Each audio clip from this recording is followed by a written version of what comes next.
పేదరిక నిర్మూలన వ్యవస్థ మెత్మ. అట్లాంటి వాటిట్లో రాజకీయ జోక్యమే ఒక దరిద్రం అనుకుంటే, దాంట్లో మళ్ళీ ఎంపీ మనుషులు, ఎమ్మెల్యే మనుషులను కొట్టుకునే దౌర్భాగ్యం ఏంటో అర్థం కావట్లేదు. ఇది ప్రజాస్వామ్య పద్ధతేనా? తెలుగుదేశం పార్టీ ఎందుకు ఆలోచించట్లేదు?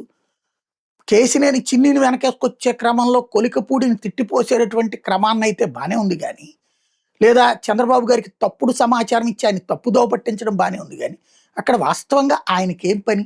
ఎంపీకేం పని? ఎమ్మెల్యే హక్కు కదా అది.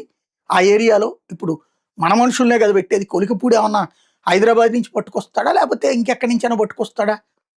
తెలుగుదేశంలో ఉన్నటువంటి వాళ్ళకే తనకి సహకరించిన వాళ్ళకి ఇస్తాడు. ఇవాళ సహకరిస్తున్న వాళ్ళకి ఇస్తాడు పదవులు.